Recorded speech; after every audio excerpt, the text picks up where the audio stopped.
Imagine you're sitting at home and doing some work and you receive a call. The call is from a very reputed courier company, FedEx. And the call says, dial 1 for details of your courier, dial 2 to know more about some other things, so on and so forth. So you know that it's coming from an office line of FedEx. You press the 1 button and you wait for details of your courier.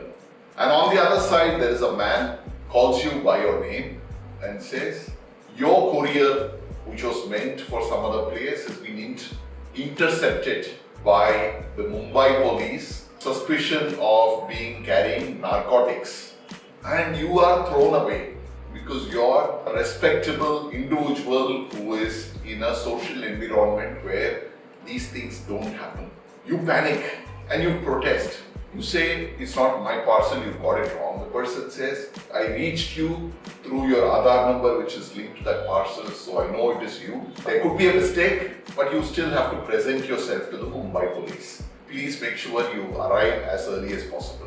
You are in panic, therefore you request him for an easier way you can clarify over phone. The person asks you to wait. They connect you to the Mumbai police purportedly. On the other side is a man who takes the call, and that starts the ordeal. Many people have encountered this ordeal for anywhere between 3 hours to 10 hours, where they have stayed online and they have been asked a lot of difficult questions, and in return they have been pushed and forced to give monetary money to those people. People have lost anywhere between 5 lakhs to 50 lakhs to these online fraudsters. There is a case in which in Bangalore a lady wrote out money worth almost 50 lakhs. In Coimbatore, about 8 to 10 people cumulatively lost a couple of crores to the same scam. Now all these because you trusted a name like FedEx being spoken about over phone, and they used a predatory tactics on you over phone to push you to give money to them. Now FedEx is of course confirmed that it is not their call and people are misusing their name to collect personal details, and FedEx has said that they never collect personal details over phone. So that said, many of these people are either the elderly or women who are very susceptible to such kind of fraud, online fraud or phone call fraud as we now call it. But this is only part of it. There are other kinds of frauds which are job related. I know of a fact where somebody got a call to do some part-time work for which they would be paid a very, very remunerative amount. They decided to sign up for it and they were asked to open up a link and do the sign up into that.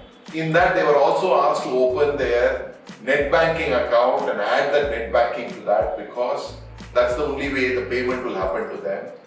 And voila, without them knowing, a certain amount of money started getting debited. And that's when the lady realized that there was an online fraud that was happening on her. So she rushed to the cybercrime and wanted to kind of do, before which at least a lakh or two had been debited from her bank account. These kind of things happen very, very often today. Whether it is a scam like the FedEx scam, or a job-related spam, or even an online shopping. I remember some time back I saw a beautiful shirt being displayed. I pressed the link and it took me to a nice page. Lots of sizes were there. I chose a shirt that appeared good value for money. I pressed the link, I pressed paid, and I paid that money. Believe me, it's been a couple of years and I still not seen my shirt. So all of us go through this. Of course, the amount that I spent was a small one, so there was no point in trying to chase it. But if that number was larger, if by chance they had put something else on my device while I was downloading something, that could lead to a bigger amount getting withdrawn from my bank.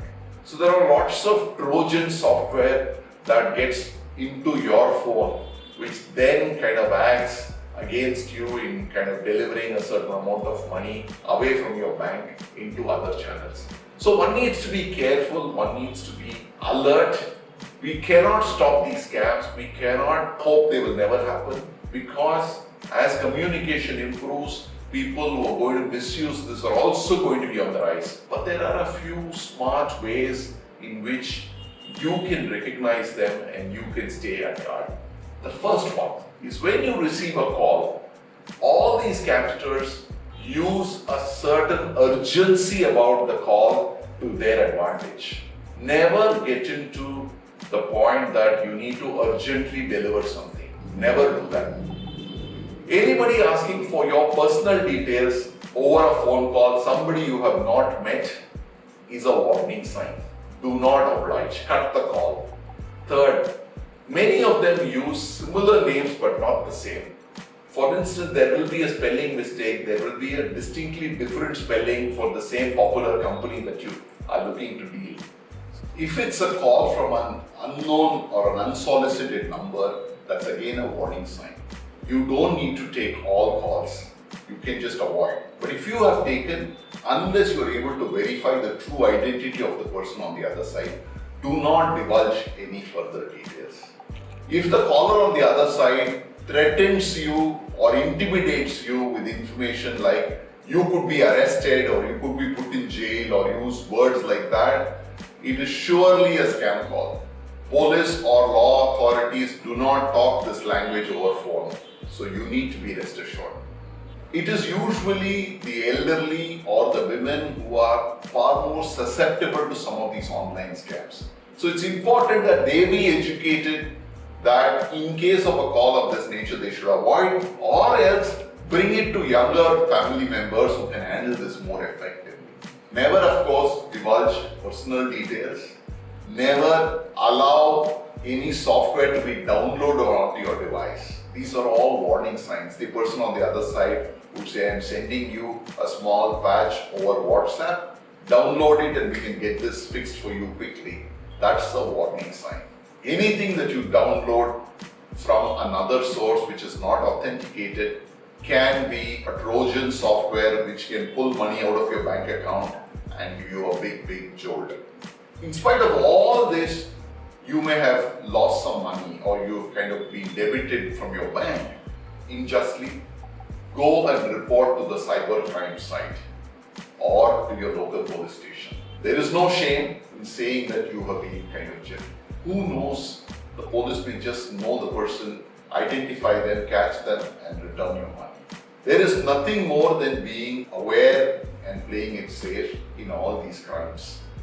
Especially, like I mentioned, if you're somebody who is elderly or vulnerable, you tend to fall into some of these traps. It's best to avoid. As Prime Minister Modi said, when you get a call, you need to do these 3 steps. Stop whatever you're doing and listen intently to make a decision whether this is a genuine call or scam. Next, think whether this can be a scam call. Last, act. Report this call to the cybercrime department so that they can take it up and do what is necessary to be done. So, stop, think and act. This can be your 3-word mantra for you to make sure that you don't fall prey to any more of those phone call scams that keep happening all the time.